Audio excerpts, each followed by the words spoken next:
मो चैनल समस्त दर्शक मान मोर नमस्कार। आज भिडियो आमे निकटरे होइथिबा ओडिशा हाईकोर्ट रो असिस्टेंट सेक्शन ऑफिसर रिक्रुटमेंट रो मेन एग्जाम रो general awareness and test of reasoning रो प्रश्न पत्र आलोचना करबा को जाउछे।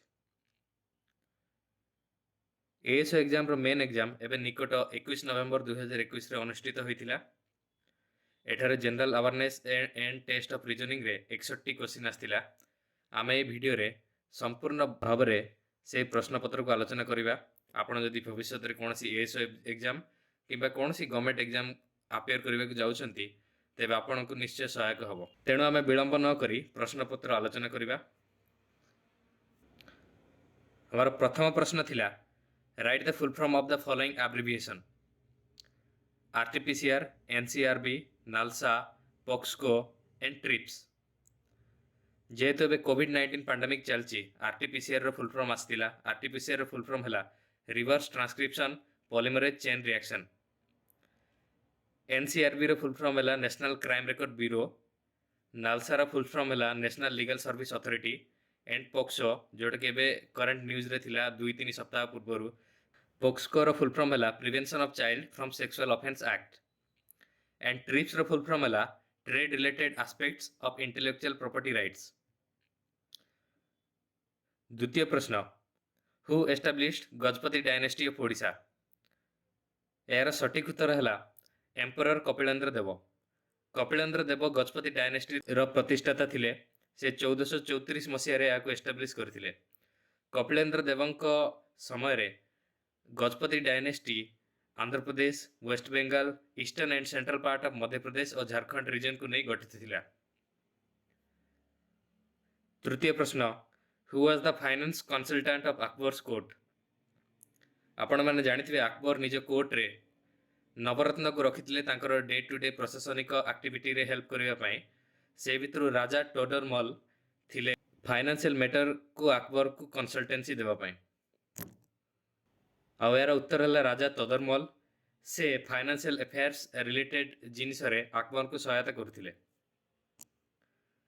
Next question The Chinese traveler on his visit to Odisha in 7th century AD termed which port of the Odisha as a busy port?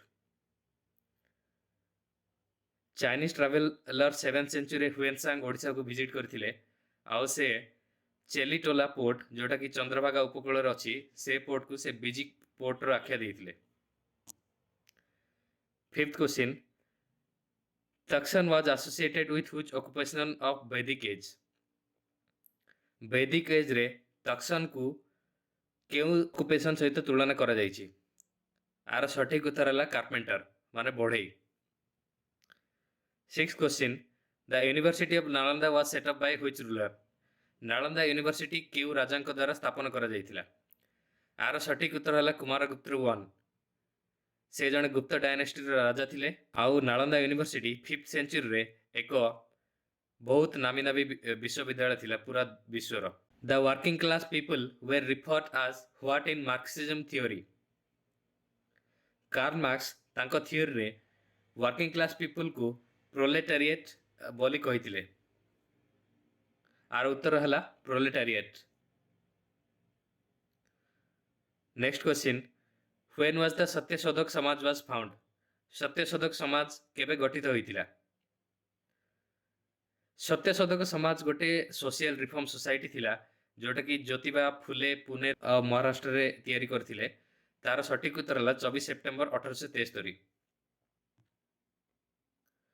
Next question who said static government can not be mended it must be ended after 1919 Jallianwala Bagh massacre. आर सटीक उत्तर है गांधीजी। गांधीजी गोटे magazine वंग India रे एक कथा को लिखिथिले। Next question है what is the name of the capital of Canada. आपण मैंने समस्त जानी कनाडा गोटे उत्तर अमेरिकार देश जोटा कि एबे करेंटली न्यूज रे भी थिला कारण कनाडा गोटे हीट वेव सृष्टि होता जहाँ द्वारा कि टेम्परेचर बहुत बढ़ी जाइतिला। ताहाको आखिर रखी मे भी क्वेश्चन आसी पारे।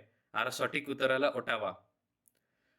ओटावा कनाडार दक्षिण पूर्व अंचल रे अवस्थित। आपण मैप भी देखिपारे। 11th question which is the highest dam of India. आर सटीक उत्तर है तेहरी डैम। एटा अराउंड 200 मीटर उच्च। भागीरथी रिवर रे तेहरीरा डैम रो निर्माण करा जायछि जोटा कि उत्तराखंड रे अवस्थित। आपण माने जानिथिबे गंगा नदी दुईटी नदी मिसिबा स्थानरू उत्पन्न होईछि। गोटे हला भागीरथी रिवर आ गोटे रिवर हला अलकनंदा। भागीरथी रिवर उपरे तेहरी डैम बनाइछि। Next question, which species of the dolphins are primarily found in Chilika lake? आर सठिक उत्तर हला इरावाडी डॉल्फिन। इरावाडी डॉल्फिन विषय कहबा गले आपण माने आईयूसीएन रेड लिस्ट विषय जानिथिबे। According to IUCN international union of conservation of nature तार रेड लिस्ट रे इरावाडी डॉल्फिन को गोटे वुलनरेबल कैटेगरी रे मध्ये रखा जायछि। 13th question, Rushikulya river originate from which hill? Rushikulya river को हिल रु सृष्टि हिछि? आर सठिक उत्तर हला दारिंगबाड़ी हिल्स। ईस्टर्न घाट पर्वतमालार ओडिशा रेंज रे सेही पर्वत को दारिंगबाड़ी हिल्स करा जायछि। दारिंगबाड़ी हिल्स रो ऋषिकुल्या नदी रो उत्पत्ति हेछि आ सेटा क्रमशः बंगोपसागर रे मिसिछि। 14th question, which mineral is also called as brown diamond? आर सठिक उत्तर हला माइका। माइका माने आपण जानिथिबे जोटा कि इलेक्ट्रिकल एंड इलेक्ट्रॉनिक इंडस्ट्री रे आज इन्सुलेटर व्यवहार करा जाए। एटा झारखंड, आंध्र प्रदेश, राजस्थान, तमिलनाडु, वेस्ट बेंगल और मध्य प्रदेश भली राज्य रे प्रचुर मात्रा रे मिले। 15th question, who wrote the prayer आहे दयामय विश्व बिहारी? आर रचयिता होचंती रामकृष्ण आनंद। सी जणे Indian writer, educator and author of children's literature. He composed the song Ahe Dayamaya Biswa Bihari. 16th question, who wrote Shilapadma? Shilapadma गोटे हला ओडिया नोवेल। ताकू रचना करथिले प्रतिभा रॉय। एई नोवेलटी कोणार्क सन टेम्पल उपरे आधारित। 17th question, post office written by whom? Post office एटा गोटे रविंद्रनाथ टैगोर को बहुत फेमस नोवेल। आर सठिक उत्तर हला Rabindranath Tagore. 18th question, who is the author of we the people of India the largest democracy? आर उत्तर हला N A. Palkhivala. N A. Palkhivala India Bharat इतिहास रे one of the best lawyer. आपण माने जानिथिबे केशवानंद सरस्वती केस रे मध्ये से पार्टिसिपेट करथिले। 19th question, where ignorance is bliss it is folly to be wise is written by whom? एटा गोटे प्रोवर्ब। आर मीनिंग हैला it is better to remain unaware or ignorant of the things that may otherwise cause one stress. यह को कहिथिले Thomas Gray. आर उत्तर हला Thomas Gray. 20th question, who translated Mahabharata into Persian and named it Razmnama? आर सठिक उत्तर हला अब्दुल अल कादिर बुदावनी। महाभारत को ओडिया रे भी ट्रांसलेट करा जायतिला। हमर आदिकवि सरला दास महाभारत को ओडिया रे ट्रांसलेट करथिले। 21 number question, who is the father of modern Olympics? आर उत्तर हला पिएरे डे कुबर्टिन। 1863 मसीह रे जन्म ग्रहण करथिले। आ से गोटे स्पोर्ट्स दुनिया रे गोटे चैंपियन थिले। से 1894 मसीह रे ओलंपिक गेम को केमती पुनरुद्धार करा जिवो से विषय रे अनेक पदक्षेप नैथिले। ताको सेति पई ताको फादर ऑफ मॉडर्न ओलंपिक्स बंदे कुआ जाय। 22 number question, name the first ever Indian fencer who qualified the Tokyo Olympics of 2021? आर उत्तर हला भवानी देवी। सी भारतर प्रथम फेंसर जे कि ओलंपिक्स रे स्थान पाइथिले। Who became the youngest member of the ICC Elite Panel of Umpires on June 2020? आर उत्तर हला Nitin Menon. 24th question, world pulse day is celebrated on which day? आर सठिक उत्तर हला 10th फेब्रुआरी। एक सब वर्ष पालन करा जाय वर्ल्ड पल्स डे भाबरे to recognise pulse as a global food. 25th question, world consumer right day is celebrated on which day? आर सठिक उत्तर हला 15 March. Consumer right day celebrate करा जाय प्रति वर्ष कंज्यूमर मान को तांको राइट विषय अवेयर करिवा पई आ तांको अधिकार विषय तांको सूचई देवा पई। Data protection day is celebrated on which day? आर सटीक आंसर है 28 जनवरी। डाटा प्रोटेक्शन डे सेलिब्रेट करा जाए निजर प्राइवेसी डाटा को केमती प्रोटेक्शन करि परिबा, आज डिजिटल मीडिया रे निजर डाटा को केमती प्रोटेक्शन करि परिबा से विषय लोकों को अवेयर करिबा पई। 27 question, national girl child day is celebrated on which day? आर उत्तर है जनवरी 24। एटा को ministry of women and child development of government of India 2008 रु स्टार्ट करथिले to spread awareness among the people about the inequalities of the girl faces in the Indian society. भारतीय समाज रे गर्ल माने जे प्रकार असमानता को फेस करूछंती सेथिपाई लोकों भितर अवेयरनेस क्रिएट करबा पई एयाकू पालन कर जे नेशनल गर्ल चाइल्ड डे। आर उत्तर है जनवरी 24। Who is the first women जज of the supreme court of India? Justice Fatima Beevi. आमर सुप्रीम कोर्ट 1950 मसीह प्रतिष्ठा होता। यार 39 वर्ष पर जस्टिस फातिमा देवी अपॉइंटेड होते फर्स्ट फीमेल सुप्रीम कोर्ट जज 1999 मसीह। The first hour of every sitting of the parliament is known as? Parliament रो फर्स्ट 1 घंटा समय को कौन कह जाए? या क्वेश्चन आवर कह जाए। यही क्वेश्चन आवर रे जेकोसी मेंबर ऑफ द पार्लियामेंट कौन सी अथॉरिटी को क्वेश्चन पचारि पारिबे तांकर पॉलिसी विषय किंबा तांकर इंप्लीमेंटेशन ऑफ द पॉलिसी विषय। 30th question, which constitutional amendment introduced 10% reservation for economically weaker section of the society? केउ संविधानिक संशोधन संविधान रो केउ संशोधन 10% रिजर्वेशन इकोनॉमिक वीकर सेक्शन पई प्रदान करागला? 103rd constitutional amendment economic weaker section बा जोटा कि ईडब्ल्यूएस कोटा मध्ये कह जाए ताको 10% रिजर्वेशन प्रदान करागला। 31 power to summon the house of the parliament vested with whom? The parliament रो कोनसी हाउस को एक मीटिंग पे डाकिबा पर पावर का को दिया जाइछि? आर सटीक उत्तर है प्रेसिडेंट। आम संविधान रो अनुच्छेद 85 रे session of the parliament prorogation और डिसोल्यूशन क्लॉज 1 रे लिखा जाइछि the president shall from time to time summon each house of the parliament to meet in such time and place he thinks, but 6 months shall not be intervened between the last sitting of one session and the date of appointed for the first time in the next session। यार अर्थ है president केबे भी कौन सी house of the parliament को call कर पारे। आउ ये लिखा जाए कि दुईटी successive session of the parliament भितर 6 मासर गैप रहिबो नाही। 6 मास पूर्व आमको कौन सी सिटिंग करबा पड़िबो। 32 who was the first attorney general of India? आर उत्तर है एमसी स्टीलबार्ड। सी 28 जनवरी 1950 रु 1 मार्च 1963 पर्यंत अटॉर्नी जनरल रूपे कार्य करथिले। अटॉर्नी जनरल होचंती गवर्नमेंट ऑफ इंडिया रो जने लॉयर जे कि गवर्नमेंट ऑफ इंडिया को रो केस लड़ती और ताको रिप्रेजेंट करती लीगल मैटर रे।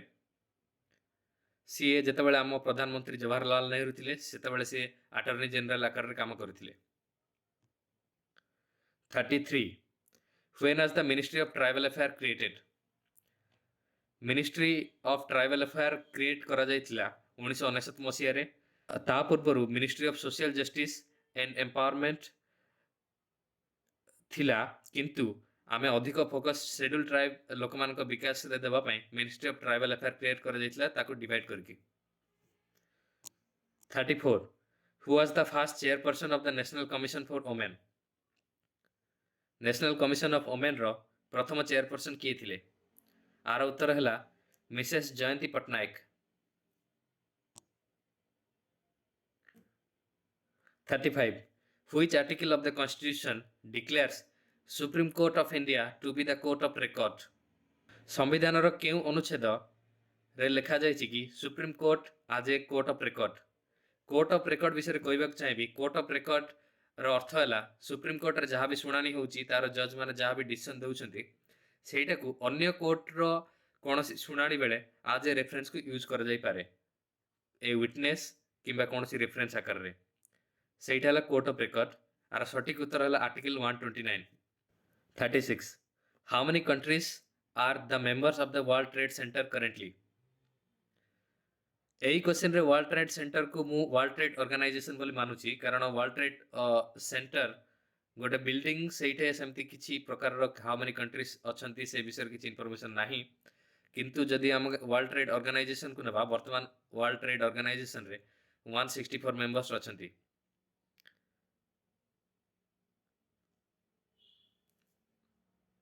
37 which country hosted first BRICS employment working group committee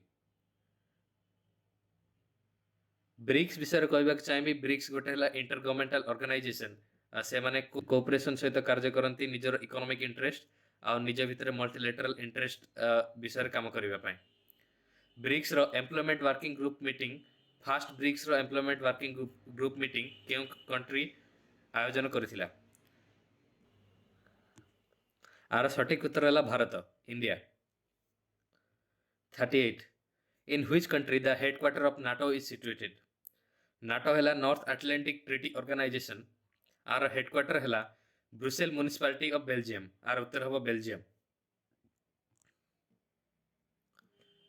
road map 2030 has been adopted by India with which country एटा बे recent current affairs related question road map 2030 adopted by India and United Kingdom ए road map 2030 अनुसार भारत आ United kingdom विभिन्न समस्या जमती कि climate हो trade हो एजुकेशन साइंस टेक्नोलॉजी सब रिलेटेड रे आज ए कोऑपरेटिव वे रे कार्य करिवे जेमती कि बोथ द नेशन को सहायक होई परिबो तार सटीक उत्तर हला United Kingdom question 40 which country has supplied the MH-60R multi role helicopters to India आर सटीक उत्तर है United States Bharat United State 24 टी MH-60R multi role helicopter purchase करिछि 41 FASTag is a device that employs RFID technology for making toll payment what is the full form of RFID FASTag आपण toll रे जते बेले भी ग्रस्त करथिबे आपण देखिथिबे फास्टैग द्वारा पेमेंट हुए से टेक्नोलॉजी RFID यूज करे RFID रो फुल फॉर्म कोन बोली क्वेश्चन रे पचारिछि आर फुल फॉर्म हला radio frequency identification 42 the wild life protection act was passed in which year wild life protection act गोटे एक्ट जेउटे कि समस्त प्रकार नियम कानून को उपलब्ध करा जाइछि हमर वाइल्ड लाइफ को प्रोटेक्ट करबा पई वाइल्ड लाइफ प्रोटेक्शन एक्ट 1972 रे पास होइतिला जेते बेले एही समय रे भारतर प्रधानमंत्री श्रीमती इंदिरा गांधी थिले 43 which is the first state to provide smart health card भारतर क्यों स्टेट प्रथमे स्मार्ट हेल्थ कार्ड रो व्यवस्था लोक मानको उपलब्ध कराइछि आर सटीक उत्तर हला ओडिशा एबे वर्तमान आम मुख्यमंत्री नवीन पटनायक विजु स्वास्थ्य कल्याण हेल्थ कार्ड समस्त को वितरण करुछंती एही स्मार्ट कार्ड अनुसार जरूरी कालीन अवस्था रे लोक माने 5 लाख टका पर्यंत हेल्थ केयर फैसिलिटी को अवेलेबल करि परिबे देश सारा 44 हाउ मेनी जजेस of the supreme court of India presided over the bench that set up to investigate the committee of the Pegasus matter Pegasus matter रा सुनानी करबा पई सुप्रीम कोर्ट रो केते जणे बेंच दायित्व नैथिले पेगासस होची गोटे स्पाइंग सॉफ्टवेयर गोटे इस्राएली कंपनी जोटा को एलिगेशन करा जाउची कि गवर्नमेंट पेगासस सॉफ्टवेयर को यूज करके विभिन्न प्रकार विभिन्न वर्गर लोक राजनेता किंबा सिविलियन मान कर फोन रु किंबा तांको कोनसे अकाउंट रु तथ्य को चोरी करिसंती सेही मैटर रो सुनानी करबा पई सुप्रीम कोर्ट रे 3 जज बेंच करा जाइतिला headed by chief justice of NV Ramana आर उत्तर हला 3 45 which soil is known as regular soil आर उत्तर हला ब्लैक सॉइल को रेगुलर सॉइल भी कहा जाए एटा जनरली हमरो वेस्टर्न घाट रीजन रे ब्लैक सॉइल मिले ब्लैक सॉइल आ अधिक तथ्य पई ब्लैक सॉइल रे कॉटन चाष भल हुए 46 what was the name of the military operation that took place to annex Hyderabad to India Hyderabad को भारत रे मिसेଇବା ପାଇଁ କେଉଁ ଅପରେସନ କରାଯାଇଥିଲା ସେ ଅପରେସନର ହିଡେନ୍ ନେମ୍ କ'ଣ? ଆପଣମାନେ ଜାଣିଥିବେ ଯେତେବେଳେ ଭାରତର ସ୍ୱାଧୀନତା ହାସଲ ହେଲା ସେତେବେଳେ ବହୁତ ପ୍ରିନ୍ସଲି ଷ୍ଟେଟ୍ ଥିଲେ। ସବୁ ପ୍ରିନ୍ସଲି ଷ୍ଟେଟ୍କୁ ମିଶେଇକି ଗୋଟେ ଭାରତ ତିଆରି କରିବା ପାଇଁ ବହୁତ କଷ୍ଟ କାର୍ଯ୍ୟ ଥିଲା। ଯେମିତି ଜମ୍ମୁ କାଶ୍ମୀର, ଜୁନାଗଡ଼ ହଉ କିମ୍ବା ହାଇଦ୍ରାବାଦ ଭଳି ପ୍ରୋଭିନ୍ସେସ୍ ଭାରତରେ ମିଶିବା ସମୟରେ ବହୁତ ପ୍ରୋବ୍ଲେମ୍ ହେଇଥିଲା। କିନ୍ତୁ ସେତେବେଳର ସେତେବେଳର ରାଜନେତାମାନେ ପୋଲିସ ଆକ୍ସନକୁ ୟୁଜ୍ କରିକି ହାଇଦ୍ରାବାଦକୁ ନିଜ ଭାରତରେ ମିଶେଇବାକୁ ସକ୍ଷମ ହୋଇଥିଲେ 1948 ମସିହାରେ। ସେ ଅପରେସନକୁ ଅପରେସନ ପୋଲୋ ବୋଲି ନେମ୍ ଦିଆଯାଇଥିଲା। ଆର ସଠିକ ଉତ୍ତର ହେଲା operation polo. 47. What is the study of inscription called? ଇନସ୍କ୍ରିପ୍ସନର ଅଧ୍ୟୟନକୁ କ'ଣ କୁହାଯାଏ? ଆର ସଠିକ ଉତ୍ତର ହେଲା epigraphy. Epigraphy is the study of written matter recorded in hard or durable material। କୌଣସି ହାର୍ଡ କିମ୍ବା ଡ୍ୟୁରେବଲ୍ ମେଟେରିଆଲ ଯେମିତିକି ପଥର ହଉ ସେଠିରେ କ'ଣ ଲେଖାଯାଇଥିବା ଜିନିଷକୁ ଅଧ୍ୟୟନ କରିବାକୁ ଏପିଗ୍ରାଫି କୁହାଯାଏ। 48. Pulitzer Prize is given in which field? Pulitzer Prize गोटे American prize awarded to Americans for distinction in art. It is the named after Jewish Hungarian born American newspaper publisher Joseph Pulitzer। 49. Which is known as the graveyard of red blood cell? आर उत्तर है spleen। What is the confirmatory test of HIV AIDS? HIV AIDS row confirmatory test को कौन कुहाଯାଏ? आर उत्तर है ELISA test. 51. Who is known as canal man of Odisha? Daitari Nayak को canal man of Odisha कुहाଯାଏ। दैतारी नायक को कैनाल मैन ऑफ ओडिशा कुहाଯାଏ। तांको पद्मश्री मिलिथिला कारण से निजर दृढ़ इच्छा शक्ति जोगु 3 kilometre long canal mountain stream रे तैयारी करि पारथिले। Daitari Nayak is popularly known as canal man of Odisha. 52. Is VAT a direct tax? VAT होची value added tax. It is a consumption tax that is levied on product repeated after every point of sale at which value has been added।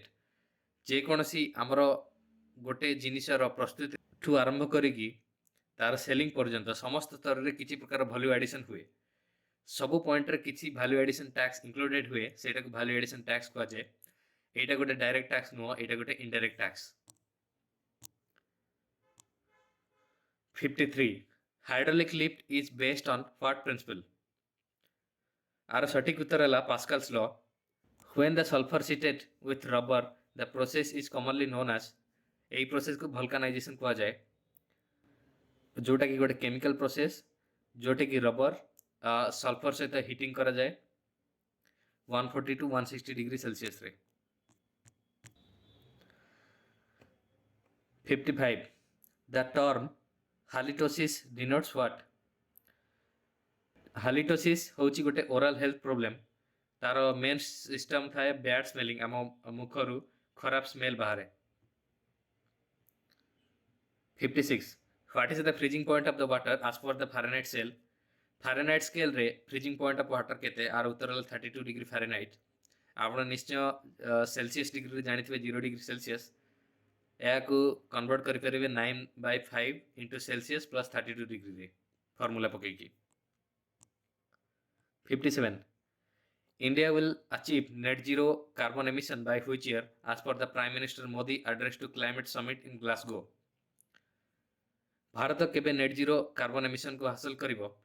किछि दिन पूर्व प्रधानमंत्री Glasgow रे climate summit को attend करथिले COP26।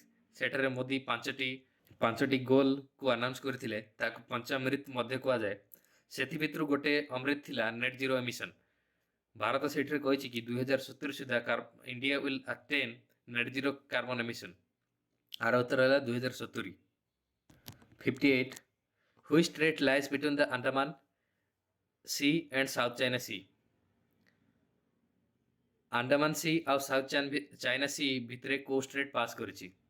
Straight विषय कहबाक चाहिए स्ट्रेट होची गोटे वाटर चैनल जोटा कि दुईटी बड़ वाटर चैनल को कनेक्ट करिछि। जेमती कि हमर बंगोपसागर और भारत महासागर को पाक स्ट्रेट कनेक्ट करिछि जोटा कि भारत श्रीलंका मझिर गति करिछि। सेहीपरि केउ स्ट्रेट अंडमान सी आउ साउथ चाइना सी भितर अछि तार उत्तर है strait of Malacca. 59 which ministry of Indian government is responsible for decennial census. 10 वर्ष पर जो जनगणना हुए सेटा को भारत रो को मिनिस्ट्री कंडक्ट करे। आर उत्तर है ministry of home affairs. 60 when the national anthem of India is adopted. जनम गण मन जोटा कि आमर है नेशनल एंथम तार रचना कर रविंद्रनाथ टैगोर आम कन्स्टिट्यूएंट असेंबली ताकू 24 जनवरी 1950 रे अडॉप्ट करथिले आम नेशनल एंथम बोली भारतर।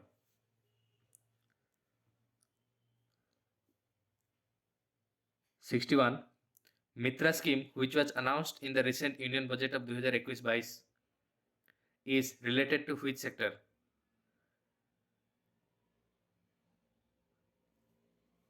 गत 2021-22 बजेट रे फाइनेंस मिनिस्टर गोटे मित्रा स्कीम रो अनाउंसमेंट करथिले। मित्रा स्कीम होची टेक्सटाइल इंडस्ट्री पय।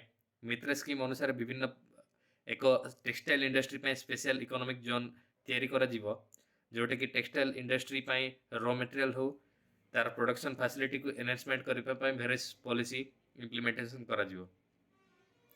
मु आशा करूची समस्त को एग्जाम भलो हितिबो। आपण ए वीडियो को देखिथिबा बहुत बहुत धन्यवाद। जदि आपन को ए वीडियो भल लागिची तेबे आपण चैनल को लाइक करंतु, सब्सक्राइब करंतु और नोटिफिकेशन बेल ऑन करंतु। आपण फ्रेंड को सहित शेयर करंतु। Thank you.